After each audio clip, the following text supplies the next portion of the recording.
31வது கேள்விக்கு வாங்குவோம். T1 T2 ஆகிய இரு வெப்பநிலைகளிலும் மாறா அமுக்கத்திலும் A கேஸ் மீளந்தாக்க குறியீடு B கேஸ் என்ற ஒரு சமநிலையை தாக்க அளவு உடன் நியம கிப்ஸின் சக்தி மாறல் உருவில் காட்டப்பட்டுள்ளது. பின்வருவனவற்றுள் இத்தாக்கம் பற்றி சரியான என்று கேட்டது. ஒரு சுயாதீனமான சமநிலை தாக்கத்துக்கு கிப்ஸ் ஃப்ரீ எனர்ஜி கிராஃப் எப்படி வரும் என்றால் இதுல G kilo joule mole minus 1, இங்காலையும் G kilo joule mole minus 1. இதுல A மட்டும் இருக்கின்ற வெப்பம் XA, இதுல XB, XA சமன் இதுல 1, இதுல 0, இதுல இது 0, இது 1. சரிதானே? A மட்டும் இருக்கேக அதுல கிப்ஸ் ஃப்ரீ எனர்ஜி GA என்று போடுறேன். B இருக்கேக GB என்று போடுறேன். சுயாதீன சமநிலை தாக்கத்துக்கு எப்படி இருக்கும்னா டெல்டா G மைனஸ் ஆக இருக்கும். அதே நேரம் சமநிலை ஸ்தானம் இங்கே இருக்கும்டா இங்க விளைவுகள் பக்கம் இருக்கும். இந்த மினிமத்துல டெல்டா G 0, இந்த இடத்துல டெல்டா G 0.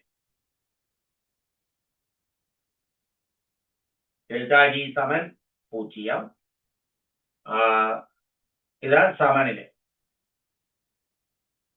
இது ஒரு சுயாதீனமானது. சுயாதீனமானது எப்படி கண்டுபிடிப்பீங்கன்னா தாக்கிகள் இந்த கிப்ஸ் ஃப்ரீ எனர்ஜியை விட விளைவுக்கு கிப்ஸ் ஃப்ரீ எனர்ஜி குறைவாக இருக்கும்.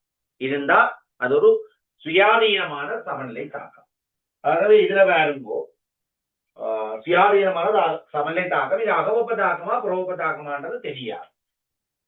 இதுல கீழ்ற மாதிரியே இல்லாமல் நான் வேறு ஒரு விதமா கீழே வருவேன். பாருங்க இதுல இல்லாட்டி இதுல கீழ்றதே கீழே காட்டணும். பாருங்க இதுல இருக்கிறத பார்ப்போம், கீழே பார்ப்போம். G என்று போட்டுக்கிறாரு, அங்கால ஒன்றும் போட இல்லை. இங்க தாக்கிகள் என்று போட்டுக்கிறாரு. தாக்கிகள் என்ற A மட்டும்தானே, அதான் தாக்கி A. இங்க விளைவு B இருக்குது. அவ்வளவு கிளியரா குறிச்சில்லை. இதுல வேறங்கோ வந்து இப்படி ஒரு மட்டம் கீழே இருக்கணும். இதுல இருந்து இப்படி போட்டுக்கிறாரு. சாரி, இதை விட இதுக்கு குறைவாக இருக்கு. இதை விட இதுக்கு குறைவா இருந்தா சுயாதீனமானது. சரிதானே? அப்ப இதை விட இது குறைவாக இருக்கு. இந்த இடத்துல ஒரு மினிமத்தை காட்டுவோம். கீழே சரியா பெருசா கீழ்படையில இதுதான் மினிமம். சமநிலை ஸ்தானம் இது முதல். என்ன வெப்பநிலையில T1 வெப்பநிலை. T2 அடுத்த ஒரு கிராஃப் கீழ்ற இப்படி அதுவும் சுயாதீனமானது. இந்த இப்படி வருது. இது T2. இப்ப வெப்பநிலை கூடிய சமநிலை இந்த இடத்துல இருந்து இந்த இடத்துக்கு நகருது. இந்த பொசிஷன் ஆஃப் ஈக்விலிபிரியம் இங்க இருந்து இங்க நோக்கி ஷிஃப்ட் ஆகும். இந்த சமநிலை முன்னோக்கி நகருதுன்ற அர்த்தம். முதல் இடத்துல சமநிலை, இந்த இடத்துல சமநிலை. இப்ப சமநிலை இவ்விடத்துல வந்து சமநிலை ஸ்தானம் முன்னோக்கி நகர்ந்து. சமநிலை ஸ்தானம் முன்னோக்கி நகர்ந்தபடியா இது ஒரு அகவெப்ப தாக்கம். வெப்பநிலை கூடினபடியா சமநிலை முன்னோக்கி நகருது. அப்ப இது ஒரு அகவெப்ப தாக்கம். அகவெப்ப தாக்கம் என்றா KC சமன் B கேஸ் இந்த செறிவின் கீழ் A கேஸ் இந்த செறிவு. வெப்பநிலை கூடினால் சமநிலை முன்னோக்கி நகரும். முன்னோக்கி நகர்ந்தால் B இந்த செறிவு கூடும், A இந்த செறிவு குறையும். B இந்த செறிவு கூடும், A இந்த செறிவு குறையும். அப்ப T2 சமநிலை மாறிலி T1 இருப்பதை விட பெரியதாக. சரிதான்? வெப்பநிலை உடைய சமநிலை முன்னோக்கி நகர போது ஆகவே T1 இருக்கிற சமநிலை மாறிலியை விட T2 சமநிலை மாறிலி கூட. ஏன்? B இன் சரிவு கூட, A இன் சரிவு குறை. இங்கிலீஷ்ல சொல்லிக்கிறோம். Equilibrium constant at T2 is greater than that at T1. The reaction is endothermic. தாக்கம் அகவெப்பத்துக்குரியது. சரி, என்னடா அகவெப்பத்துக்குரிய என்று போடுறோம் கண்டுபிடிச்சாங்க. சமநிலை ஸ்தானம் வெப்பநிலை கூடியிருக்க இங்க நோக்கி நகரும். எந்த பக்கம் நகருது? விளைவின் பக்கம் நகரும். தாக்கம் ஒரு நேர் டெல்டா எஸ் ஸ்டாண்டர்ட் பெருமானத்தை கொண்டிருக்க வேண்டும். அதாவது reaction as a positive delta S standard value. Delta G சமன் delta H minus T into delta H. நீங்கள் இந்த தாக்கம் அகோப தாக்கம் என்று கண்டுபிடிச்சிட்டீங்க. அப்ப இதுக்கு பிளஸ் கொடுப்போம். பதினேழு ஒரு சுயாதீன தாக்கம் என்று கண்டுபிடிச்சாங்க. என்னது? இதை விட இது குறைவாக இருந்தால் சுயாதீனம். ஏனென்றா இந்த தாக்கத்தின் டெல்டா ஜியை காணுவோம் என்றால் எப்படி காணுவோம்? டெல்டா ஜி சமன் ஜிஏ ஜிபி மைனஸ் ஜி. ஜிபியிலிருந்து ஜிஏ கழிச்சா என்னதுல மைனஸ்ல குறைஞ்சிலிருந்து கூட கழிக்கலாம் மைனஸ்ல. அதான் சுயாதீனம் என்று சொன்னாங்க. சரிதானே? அப்ப டெல்டா எயிட் பிளஸ் இது மைனஸ். அப்ப இது மைனஸா இருக்கலாம். டெல்டா எஸ்க்கு மைனஸ் கொடுத்தா மைனஸ் இன்டு மைனஸ் பிளஸ், இதுக்கும் பிளஸ் அது பிளஸ் ஆக வரும். அவை கட்டாயம் டெல்டா எஸ்க்கும் பிளஸ் ஆக இருக்கும். சொல்ற விளங்குவோம். டெல்டா எஸ் மைனஸ் ஆயிருக்கலாம். டெல்டா எஸ்க்கு மைனஸ கொடுப்பீங்களா இருந்தா மைனஸ் இன்டு மைனஸ் பிளஸ், பிளஸோட பிளஸ கொடுத்தா இதுவும் பிளஸா வந்து சுயாதீனமற்ற சமநிலை தாக்கமா போயிடும். சுயாதீனமற்ற தாக்கமா போயிடும். அதாவது டெல்டா எஸ் பிளஸ் என்று சொல்றது சரி. ஆகவே தாக்கம் அகோபத்துக்குரியது சரி. தாக்கம் ஒரு நேர் டெல்டா எஸ் ஸ்டாண்டர்ட் பெருமானத்தை கொண்டிருக்கும் என்றது சரி. T2வில் சமநிலை மாறிலி T1ல் இருப்பதை விட பெரியதாகும். அதுவும் சரி. ஏபிசி சரி. 5வது விடை. சோ இதுல தேவையானதை நோட் பண்ணி போட்டு சொல்லுங்க. அடுத்த கேள்வி.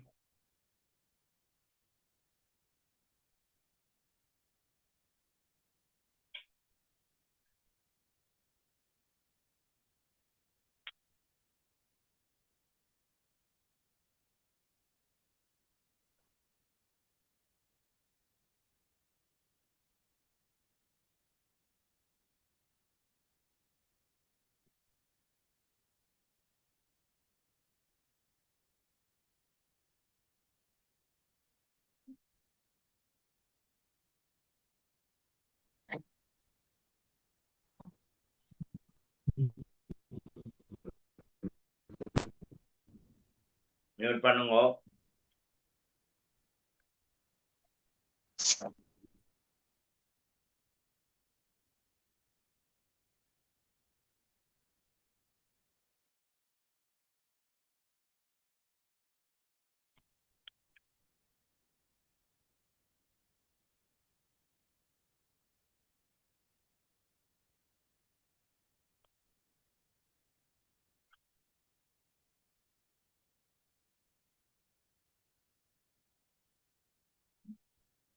கேள்வி ஸ்லோவா போனாலும் பரவாயில்லை. போதுமான டைம் தாரன் வடிவா எழுதும்.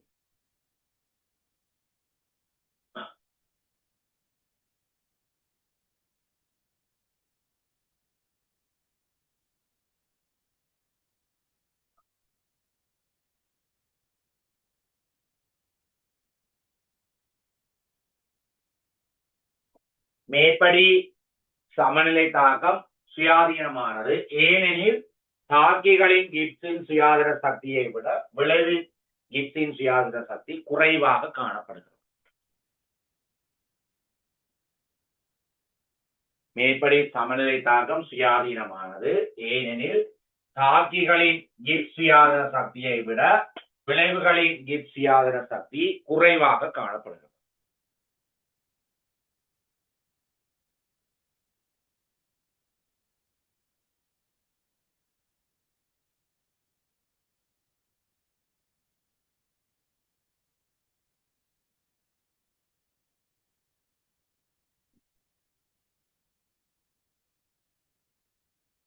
சரியா பிள்ளைகள்?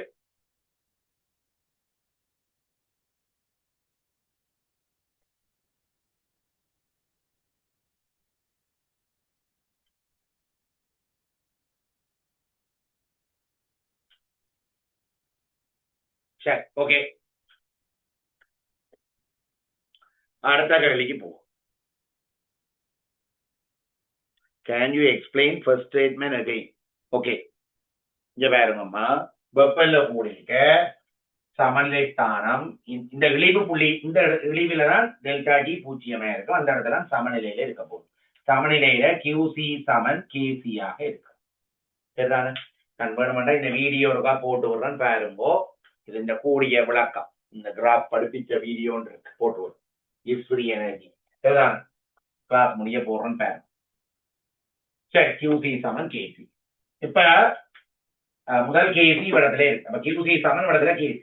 இப்ப என்ன நடக்குது? வெப்பநிலை கூடிய இதுல இருந்து இங்க KC கூடுது, இதுல இருந்து இங்க போகுது. சமநிலை பாயிண்ட் இடத்துல இருந்து சமநிலை பாயிண்ட் இடத்துக்கு வந்து அப்ப KC கூடுது. KC கூடுதண்டா, வெப்பநிலை கூட KC கூடுதண்டா இந்த ஆக வெப்பத்தாகும். Endothermic reaction. எண்டோதெர்மிக் ரியாக்ஷன் தான் டெம்பரேச்சர் கூடிய KC கூடும். சரி, ஓகே, அடுத்த வழி போ.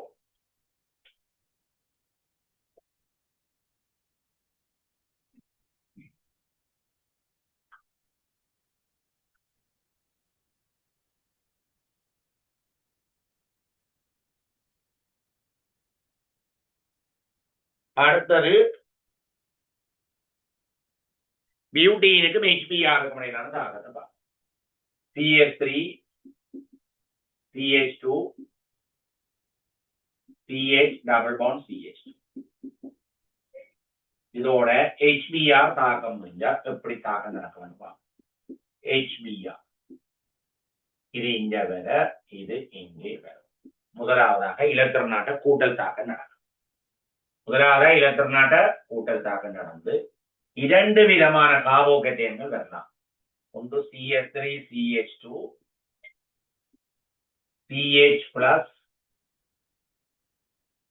CH plus CH3. இது வழி கார்போகேட்டைன்.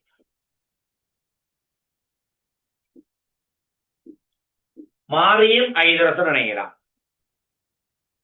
இணைஞ்சால் CH3 CH2 CH2 CH2 plus. இது முதல் கார்போகேட்டைன்.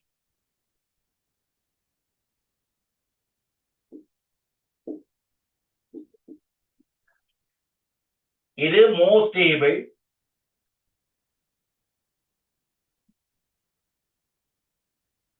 இது லெஸ் ஸ்டேபிள்.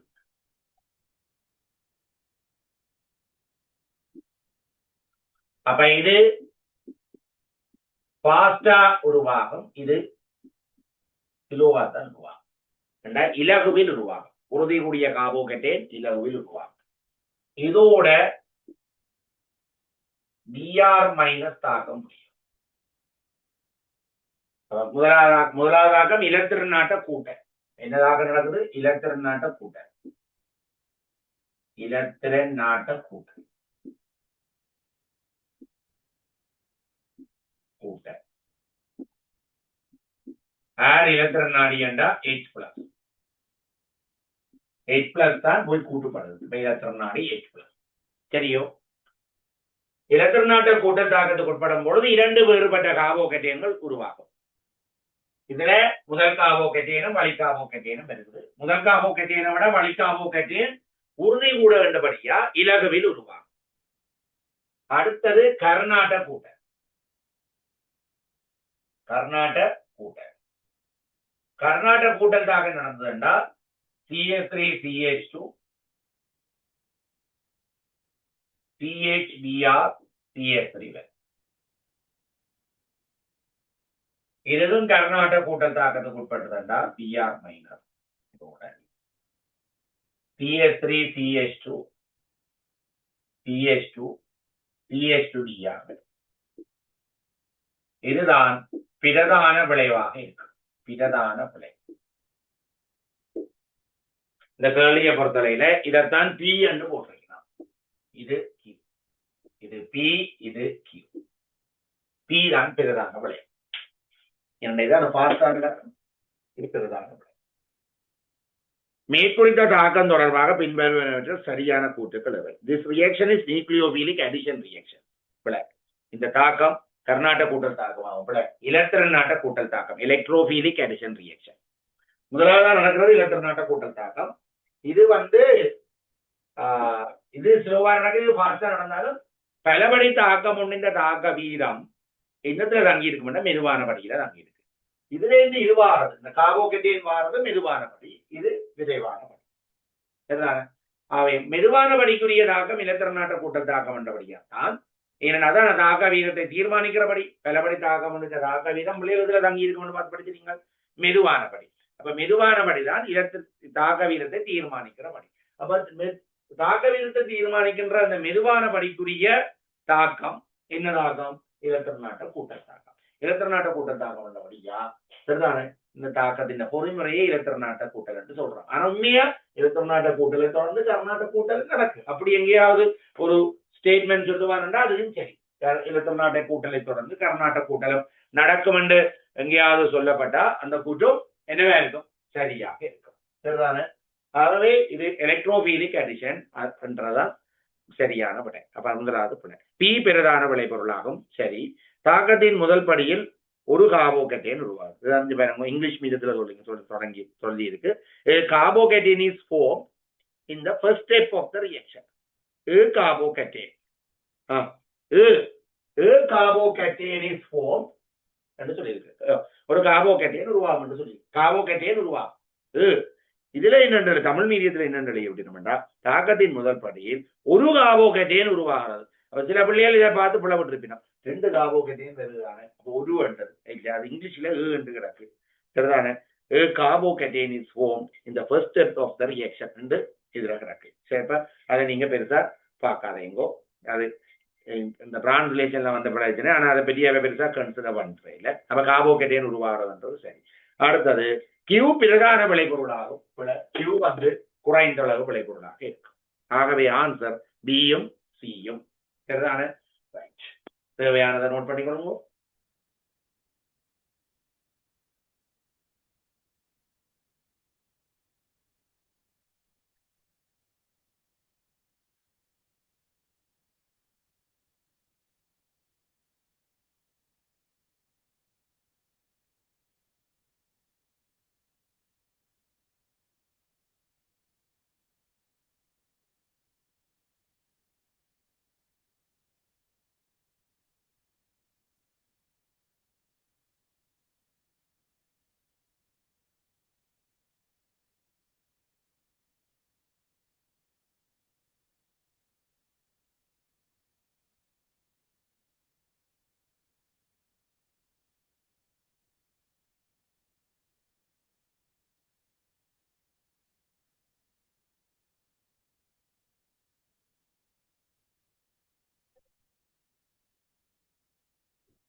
தொடங்கிட்டு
எழுதிட்டீங்களா?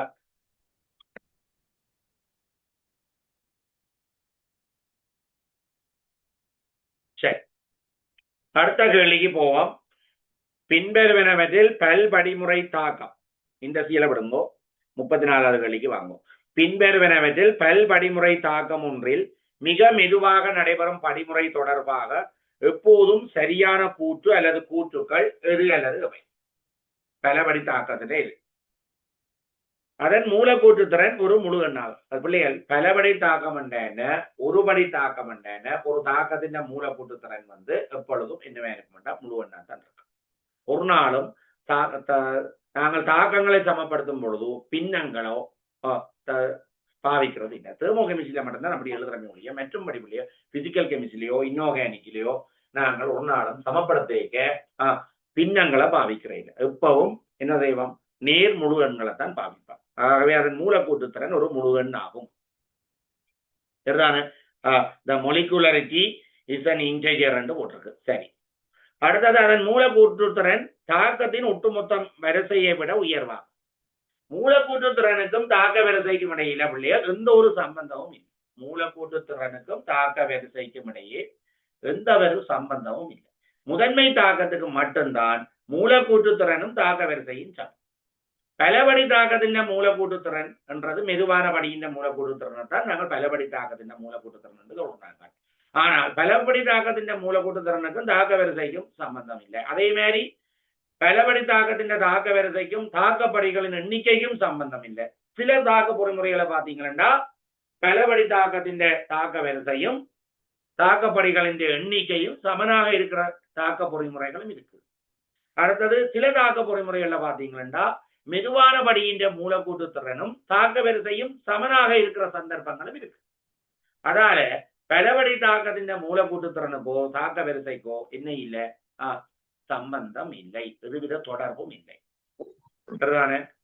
அடுத்தது அப்ப அதன் மூலக்கூற்று திறன் தாக்கத்தின் ஒட்டுமொத்த வரிசையை விட உயர்வென்றாலும் பிழை, குறைவென்றாலும் பிழை, சமனென்றாலும் பிழை.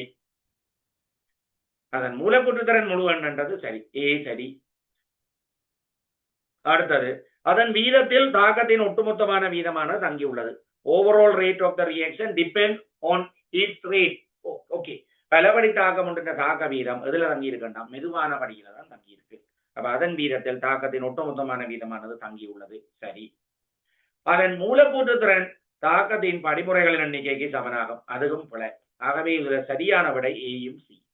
மூலக்கூற்று திறனுக்கும் தாக்கப்படிகளின் எண்ணிக்கைக்கும் இடையில் எந்த ஒரு தொடர்பும் இல்லை. மூலக்கூற்று திறனுக்கும் தாக்க படிமுறைகளின் எண்ணிக்கைக்கும் இடையில எதுவித தொடர்பும் இல்லை. சரிதானே?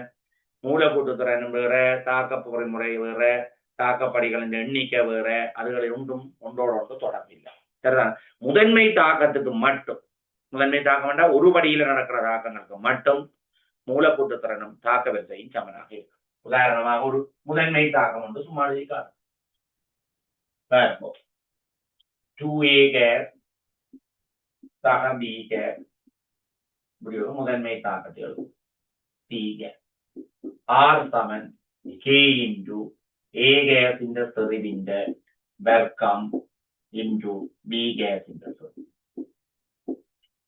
சரிதானே? ഇതിന്റെ தாக்க வரிசை 2, B தொடர்பான தாக்க வரிசை 1. ஆகவே மூலக்கூற்று திறன் எத்தனை? 3, தாக்க வரிசையும் 3. ഇതിന്റെ மூலக்கூற்று திறன் 3. 2 மூலக்கூறு ஏயும் ஒரு மூலக்கூறு பியும் தாக்க முடியும். மூலக்கூற்று திறன் 3, தாக்க வரிசை 3. அது எதுக்கு? முதன்மை தாக்கத்துக்கு மட்டும். பலபடி தாக்கம் என்றால் അതിന്റെ தாக்க வரிசைக்கும் எந்த ஒன்றுக்கும் சம்பந்தம் இல்லை பிள்ளையர். அதாவது தாக்கப்படிகள் எண்ணிக்கை, மூலக்கூற்று திறன், இதுகள் ஒன்றுக்குமே எதுவித தொடர்பும் இல்லை. சரிதானே? ஆகவே பொருத்தமான விட ஏயும் சி. அடுத்த 35வது கேள்விக்கு போவோம். ஒளி முன்னிலையில் CH4 Cl2 தாக்கம் புரியும் போது பெரும்பாலும் நடைபெற முடியாத தாக்கம். இந்த குளோரினேற்ற பொறிமுறை எழுதி காட்டும். எல்லாரும் பார்த்து கொண்டு வந்திருக்கீங்க.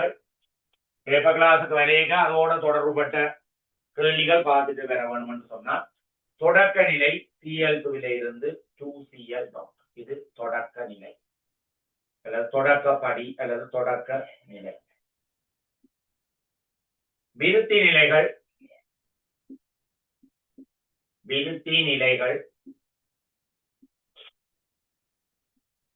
CH4 ஓட Cl டாட் தாக்கம் புரிஞ்சா CH3 டாட்டும் HCl CH3 டாட் ஓட Cl2 தாக்கம் புரிஞ்சா CH3Cl Cl டாட்டும் இது ஒரு ஸ்டெப். சரிதான பிள்ளையே? பொறிமுறை பார்த்துட்டு வந்துருக்கோம். பேப்பர் கிளாஸ் ஒரு நாளும் ஒன்றும் படிக்காம இதுல ஏதாவது கேட்டு கொண்டு போகலாம்னு நினைச்சு கொண்டு வரக்கூடாது. ஒவ்வொரு கேள்வியும் அந்தந்த பகுதிக்குள்ள வருதோ அந்தந்த விடயங்கள் எல்லாம் எடுத்து இப்பவே படிக்க தொடங்கிறோம்.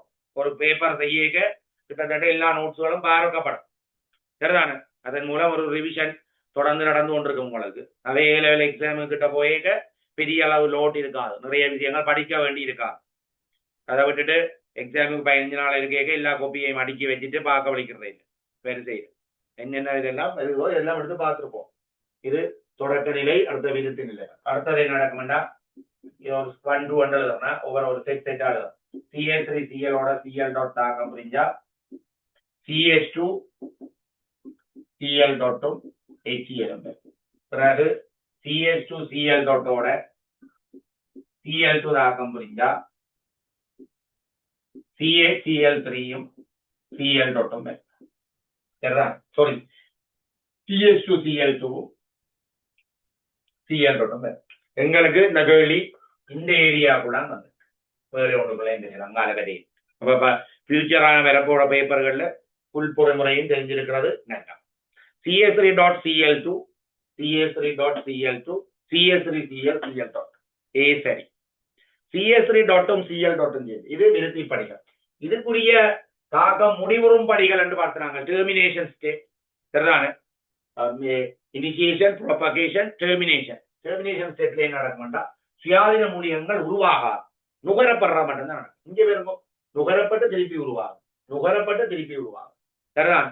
அப்ப என்ன நடக்கும்டா, இதுல உருவான சுயாதீன மூலியங்கள் எல்லாம் தமக்குள்ள மாறி மாறி தாக்க முடியும். அப்ப CH3 டாட்டோட Cl டாட் தாக்க முடியலாம். தாக்கம் முடிஞ்சா CH3Cl உருவாகலாம். வேற என்ன, இந்த CH3 டாட்டே தனக்குள்ளதான் தாக்க முடியலாம். CH3 டாட்டும் CH3 டாட்டும் தாக்க முடியலாம். தாக்க முடிஞ்சா CH3 வைக்கலாம். அதே மாதிரி Cl டாட்டும் சேரலாம் ஒன்றோட ஒன்று. ஏனென்றால் Cl2 வரலாம். இதுதான் என்னது, தாக்கம் முடிவுறும் படிகள். அப்ப B சரி. 4வது CH4ஓட Cl டாட் தாக்கம் புரிஞ்சு அப்படி ஒரு CH4ஓட Cl டாட் தாக்கம் முடிஞ்சா CH3 டாட்டும் HCl தானே வரணும். அப்ப 4 C பிள்ளை. அடுத்தது D அப்படி ஒரு தாக்கம் நடக்கிறது இல்லை. ஆகவே விடை ஏயும் பியும். கேட்டது விடை இல்லை, தாக்கம் முடியும் நடைபெற முடியாதபடிதான் கேட்டிருக்கு. அப்ப சியும் டி தான் பொருத்தமான விடை. ஸோ இதுல நோட் பண்றேன், நோட் பண்ணுங்க.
சரி, இதை நோட் பண்ணி வைப்பீங்கள். அடுத்த கேள்விக்கு போவோம். 36வது கேள்வி. பின்வருவனவற்றுள் NH3 NF3 ஆகியன தொடர்பாக சரியான கூட்டல் அல்லது கூட்டுகள் அது. Bonbear repulsions are weaker in NF3 than NH3. அதாவது NH3யிலும் பார்க்க NF3யில் பிணைப்பு ஜோடி தள்ளுகைகள் நலிவானவை. பிணைப்பு ஜோடிகள் மைய அணுவுக்கு அண்மையில் காணப்பட்டால் சென்ட்ரல் அட்டத்துக்கு கிட்ட இருந்தால் பிணைப்பு ஜோடிகளுக்கு இடையிலான தள்ளுகைகள் கூடவாக இருக்கு. சரிதானே? NH3யையும் NF3யையும் பார்ப்போம். NH3யையும் NF3யையும் பார்ப்போம்.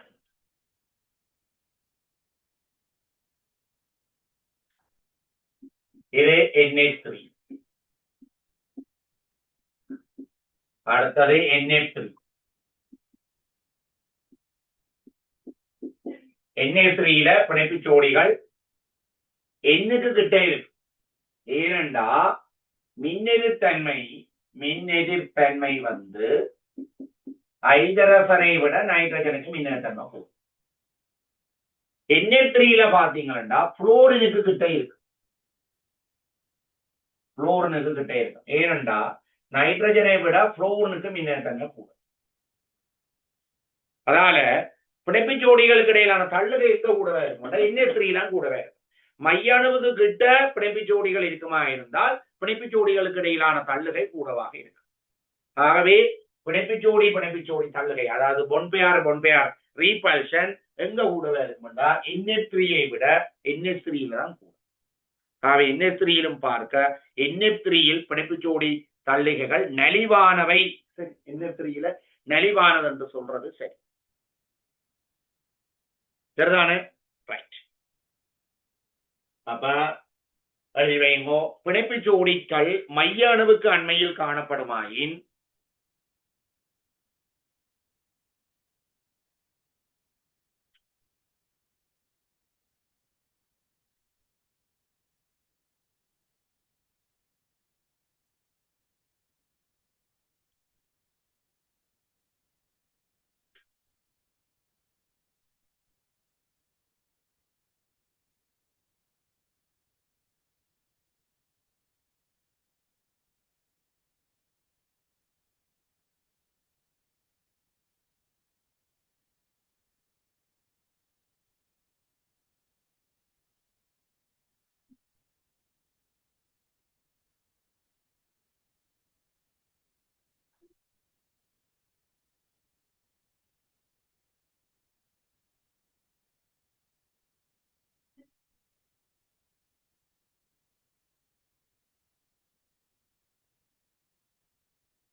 பிணைப்பு ஜோடிகள் மைய அணுவுக்கு அண்மையில் காணப்படுமாயின் பிணைப்பு ஜோடிகளுக்கு இடையிலான தள்ளுக விசைகள் உயர்வாக காணப்படும். பிணைப்பு ஜோடிகள் மைய அணுவுக்கு அண்மையில் காணப்படுமாயின் பிணைப்பு ஜோடிகளுக்கு இடையிலான தள்ளுக விசைகள் வலிமையாக காணப்படும். இதனால் பிணைப்பு கோணம் உயர்வாக இருக்கும்.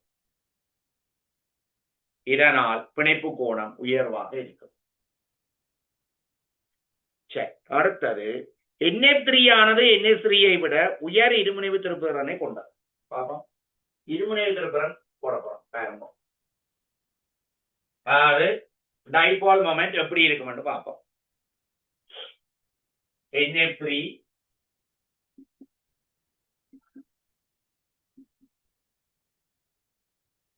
அடுத்தது NH3.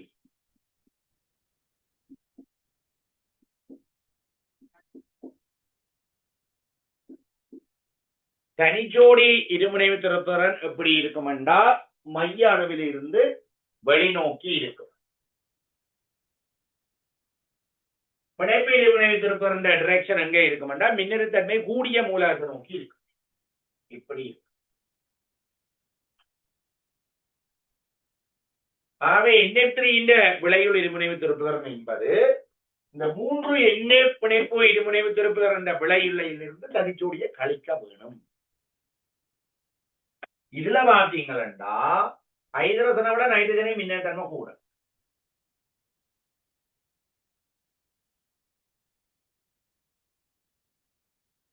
அப்ப இதுல இருமுனைவு திருப்புத்திறன் எப்படி இருக்கும்டா மூன்று NH பிணைப்பு இருமுனைவு திருப்பதற்ன விளைகளோட தனிச்சோடி இருமுனைவு திருப்பதற்ன கூட்டம்.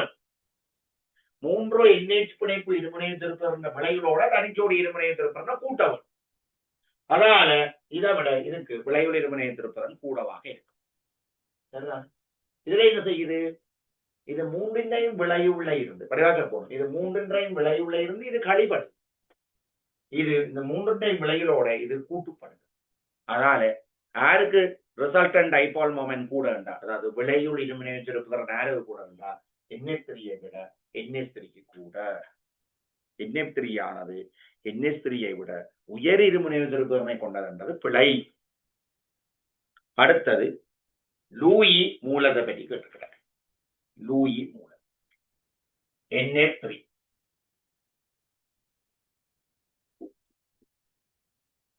லூயி மூலம் என்றால் தனிச்சோடி இலத்திரனை வழங்க வேண்டும். இதுல delta minus delta plus delta minus delta plus delta minus delta plus. இதுல பாத்தீங்கன்னா நைட்ரசன்ல நேரேற்றத்தின் அளவு கூடவே இருக்கு. NH3ல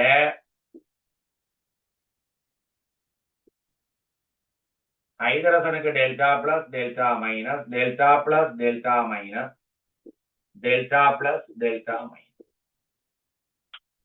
நைட்ரஜனை விட இந்த நைட்ரஜன்ல பாசிட்டிவ் சார்ஜ் கூடவே இருக்கு. இதுல மைனஸ் இருக்கு. லூயி மூலமா தொழிற்படுவோம்னா தனிச்சோடி இலத்திரனை வழங்குற தன்மை கூடவாக இருக்கும். இதுதான் லூயி மூலமா தொழிற்படுறது சொல்லுவாங்க. ஏனென்றா தனிச்சோடி இலத்திரனை வழங்குற ஆற்றலின் அளவைத்தான் லூயி மூலமாக தொழிற்படும் ஆற்றல் என்று சொல்லலாம். சரிதான்? நம்ம தனிச்சோடி இலத்திரனை வழங்குற ஆற்றல். இதுல பாருங்க நைட்ரஜன்ல என்ன ஏற்றம் வந்திருக்கு? பாசிட்டிவ் ஏற்றம் வந்திருக்கு. பாசிட்டிவ் சார்ஜ் நேரேற்றம் இருக்கு. நேரேற்றம் இருந்தா இலத்திரனை கூட கவர்ந்து வச்சு நம்ம இலத்திரன் பற்றா கூட வந்துருக்கு. பிளஸ் ஏற்றம் வந்துருக்கு. அப்ப தனிச்சோடி இலத்திரனை வழங்குற தன்மை இவருக்கு குறைவு. இதுல பாருங்க மறையேற்றம் வந்திருக்கு. மறையேற்றம் வந்தா இலத்திரன் சரிவு கூடும். அப்ப இதை விட இந்த நைட்ரஜனை விட இதுல நைட்ரஜன் இந்த நைட்ரஜன் இலத்திரன் சரிவு கூட. அப்ப தனிச்சோடி இலத்திரனை வழங்குறது என்ன? NH3 கூட. அப்ப அது பிழை. அந்த சி கூட்டு பிழை. NH3ல் NH என்பவற்றுக்கு இடையிலான மின்னழுத்தன்மை வேறுபாடு NF3ல் NF என்பவற்றுக்கு இடையிலான மின்னழுத்தன்மை இடையிலான அப்பெருமானத்துக்கு ஏறத்தாழ சமனா. சரி, NH3ல நைட்ரஜனுக்கும் ஹைட்ரஜனுக்கும் இடையிலான மின்னழுத்தன்மை வேறுபாடு 3.0 2.1. NF3ல நைட்ரஜனுக்கும் புளோரினுக்கும் இடையிலான மின்னழுத்தன்மை வேறுபாடு 3.0 4.0. அண்ணளவில் சமன். 1.9. அப்ப அண்ணளவில் சமன். ஆகவே சரியான கூட்டு ஏயும் டியும். ஏதாவது கேட்கிறேன்டா கேட்கலாம். சரிதானே? ஏயும் டி சரியான கூட்டு ஏயும் டியும். எல்லாம் உங்களுக்கு நான் விளக்கமா படிப்பிச்சேன்னா நோட்ஸ்ல இருக்குது. போய் பாருங்க. இருமுனை திருப்பறதுல விளைவுள் இருமுனை திருப்பறம் பாக்குறதுல இருக்குது. என்ன பார்த்த உடனே நீங்களோ அடுத்த உடனே இருப்பீங்கன்னு நினைக்கிறேன். சரிதான்? இதுல புது விஷயம் இது உங்களுக்கு. இது கொப்பியில இருக்கிற விடயம். இதெல்லாம் கொப்பியில இருக்கிற விடயங்கள் படிச்சிருப்போம். ஏன்னா அதாவது இந்த விளைவுள் இருமுனை திருப்பரம் என்பது 3 NH பிணைப்பு இருமுனை திருப்பரனோட தனிச்சோடி இருமுனை திருப்பரம் கூட்டுப்படும். இதுல 3 NH பிணைப்பு இருமுனை திருப்பரம் விளைவுள்ள இருந்து இந்த தனிச்சோடி இருமுனை திருப்பரம் கழிஞ்சு வரும். களிபட்டு வரும். கழிஞ்சு வருதுண்டா குறைவாக இருக்கும். இதுல கூட்டுப்படக்கூடிய இதுக்குத்தான் இருமுனை திருப்பரம் கூட. இதுல என்ன பாக்குறாங்க? லூயி மூலம். இதுல பாசிட்டிவ் சார்ஜ் வருது. இதுல நெகட்டிவ் சார்ஜ் வருது. நெகட்டிவ் சார்ஜ் இருக்கிறத விட பாசிட்டிவ் சார்ஜ் இருந்தா இலத்திரனை வழங்குறது என்ன குறைவாக இருக்கும். ஆகவே NH3க்கு லூயி மூலமாக தொழிற்படுற தன்மை குறைவு. இதுக்கு லூயி மூலமாக தொழிற்படுற தன்மை கூட. ஏனென்றா NH3ல இருக்கிற நைட்ரஜனை விட NH3ல இருக்கிற நைட்ரஜன் இலத்திரன் செறிவு கூடியது. NH3ல இருக்கிற நைட்ரஜனை விட NH3ல இருக்கிற நைட்ரஜனை விட NH3ல இருக்கிற நைட்ரஜன் இலத்திரன் செறிவு கூடியது.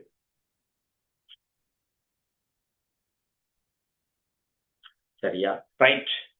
அடுத்தது 37வது கேள்விக்கு போறேன்.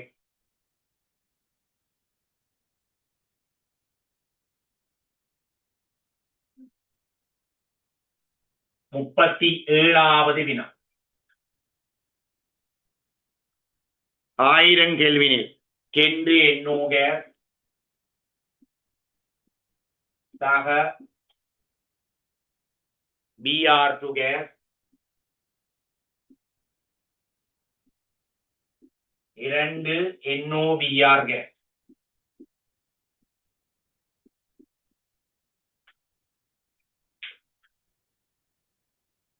தாக்கத்துக்கான சமநிலை மாறிலி 1.25 தர 10^2. 1.25 தர 10^2. 10 மறை அடுக்குகளில் சமநிலை மாறிலி இருக்குமாக இருந்தால் சமநிலை ஸ்தானம் எங்க நோக்கி இருக்கும் என்றால் தாக்கிகளின் பக்கமாக இருக்கும். சமநிலை தாக்கம் அதாவது சமநிலையில NOBr அளவை விட NOBr அளவு கூடவாக இருக்கும். இருந்த அளவை விட இது ரெண்டின் அளவு கூடவே இருக்கும். 10 மறை அடுக்குகள்ல இருந்தால் 10 நேர் அடுக்குகள்ல இருக்குமாக இருந்தால் சமநிலை ஸ்தானம் வலப்புறம் நோக்கி இருக்கும் என்றால் விளைவுகளின் பக்கமாக இருக்கும் என்றால் NOBr அளவை விட NOBr அளவு கூடவாக இருக்கும். இவ்வளவுதான் விஷயம். சமநிலை ஸ்தானம் என்றது பொசிஷன் ஆஃப் ஈக்குலிபிரியம். சரிதானே? ரைட். சமநிலை மாறிலி Kc சமன் இந்த Kc சமன் NOBr கேஸின் செறிவின் வர்க்கம் கீழ் NO கேஸின் செறிவு இந்த வர்க்கம் அதுதான் Br கேஸின் செறிவு. ஓகே, Br கேஸின் செறிவு. 1 minute.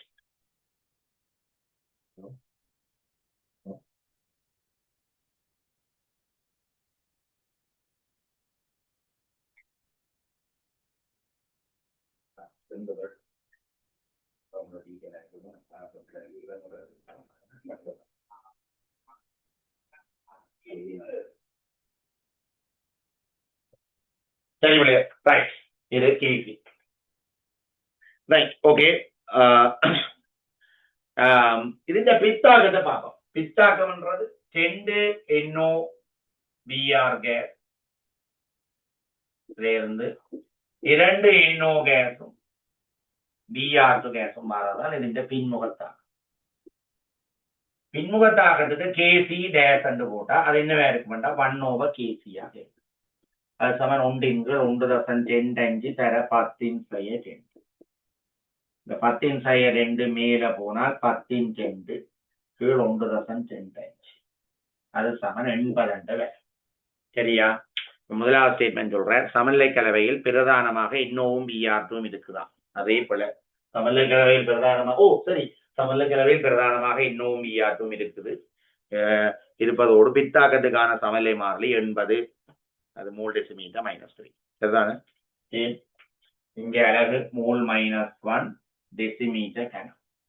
ஆகவே மேல போயிட்ட மோல் டெசிமீட்டர் -3. அழகையும் கவனமா பாருங்கோ. பிளவற்றையினம் சமநிலை கலவையில் பிரதானமாக NOBr இருப்பதோடு அது பிழை. B கூட்டுப்பிழை, C கூட்டுப்பிழை, D கூட்டுப்பிழை.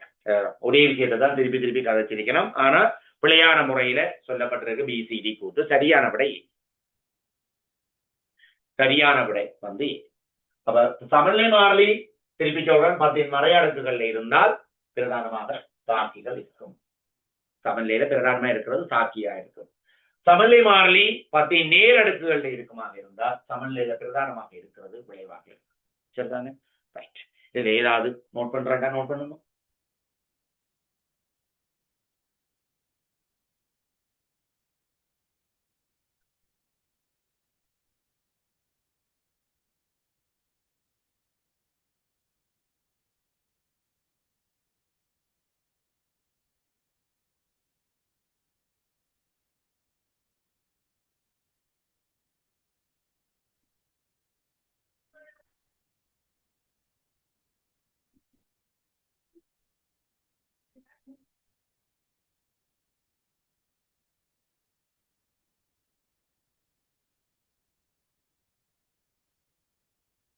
சரியா பிள்ளைகள்?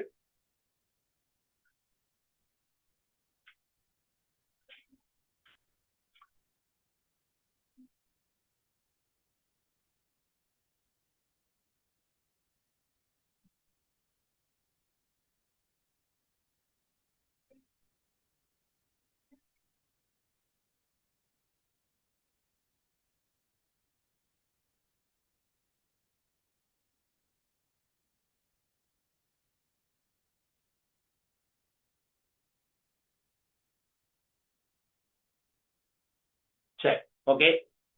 அடுத்த கேள்விக்கு போவோம். 38வது கேள்வி.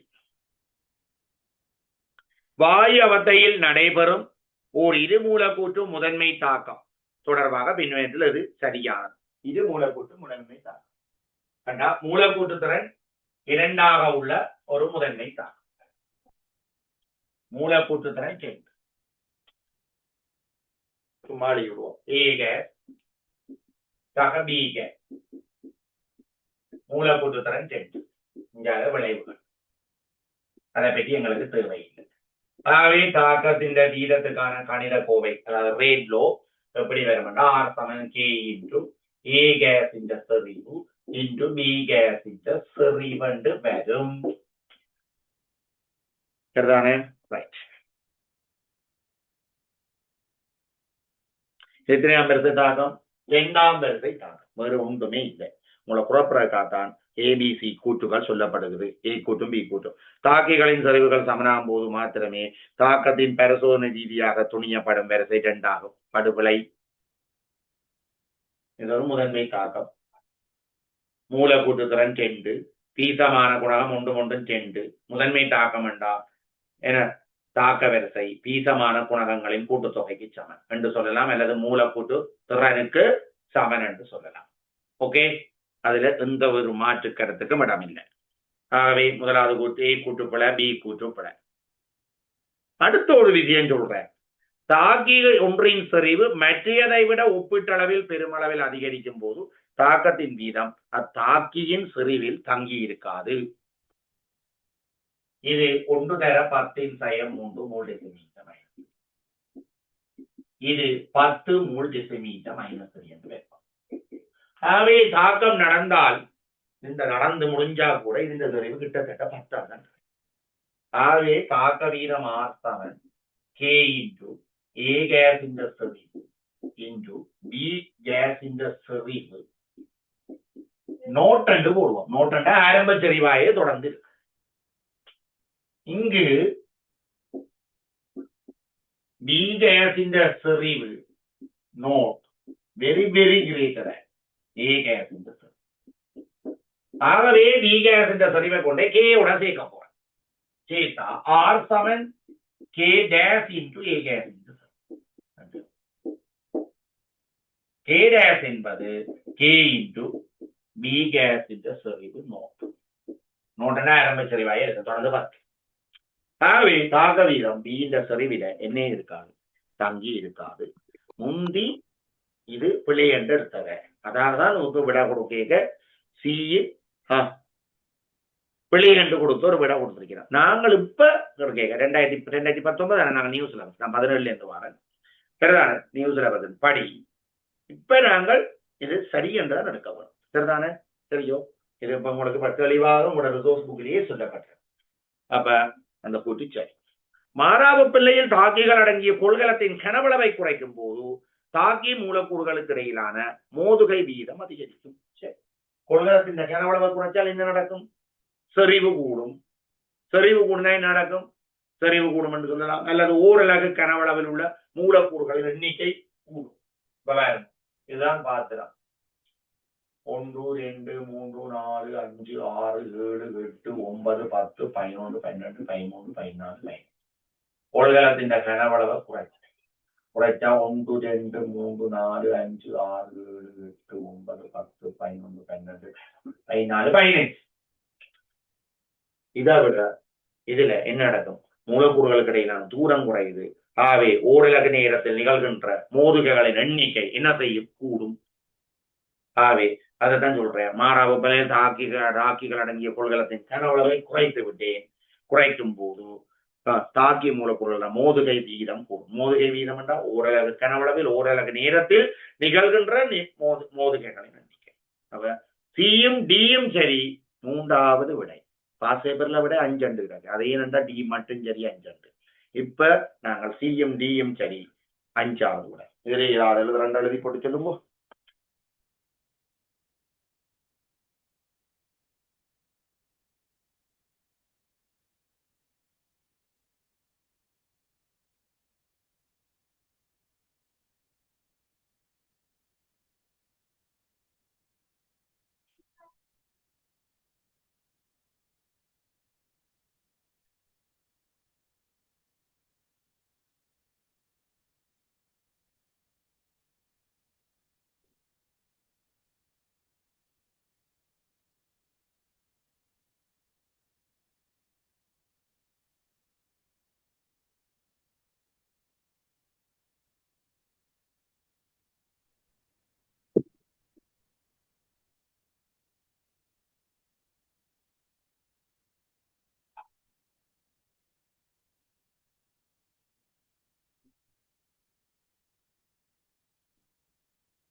எழுதிட்டீங்களோ?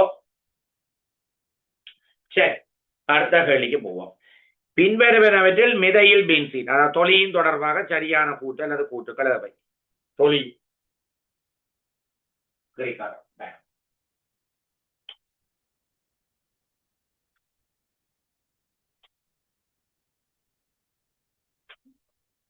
D D D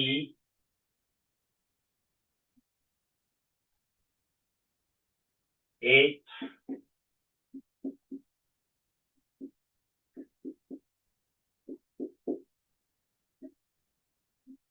CH3.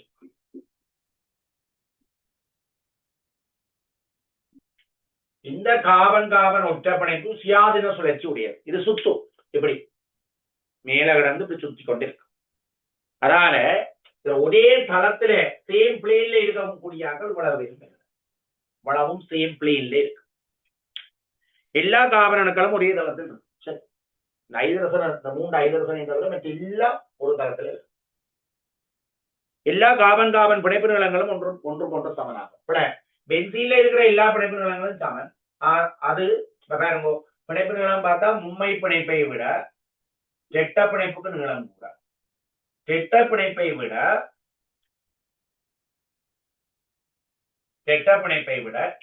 இதுக்கு கூட. இது எங்க வருமாண்டா? இப்படி இப்படி இப்படி போட்டு விடுறோம். இதுதான் எங்களோட பென்சீன்ல இருக்கிறது. இதை விட ஒற்றை பிணைப்புக்கு நீளம். ஆகவே எல்லா கார்பன் கார்பன் பிணைப்புகளும் நீளம் சமன் என்றது பிழை. இதுல இருக்கிற பிணைப்புகள் எல்லாம் சமன் நீளம். அதை நான் இப்படி காட்டி விடுறேன். உண்மையா ரியலா இப்படித்தான் இருக்கு. இப்படி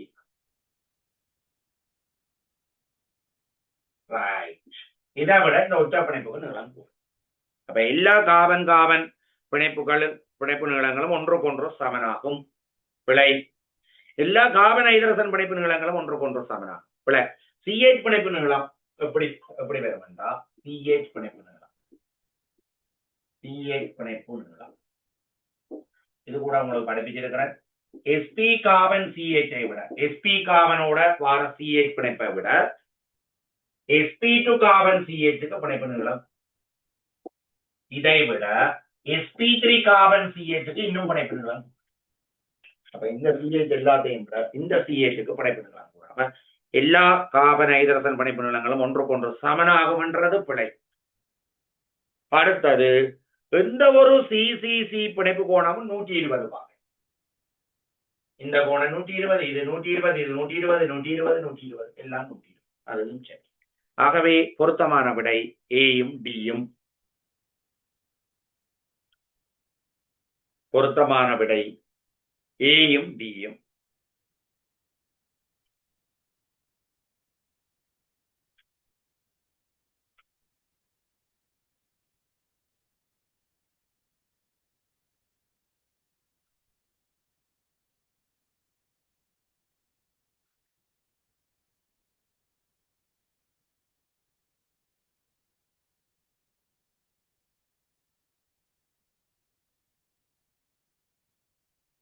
நோட் பண்றேன், நோட் பண்ணுங்க.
இந்த கார்பன் கார்பன் ஒற்றை பிணைப்பு சுயாதீன சுழற்சி உடையது. இப்படி திரும்ப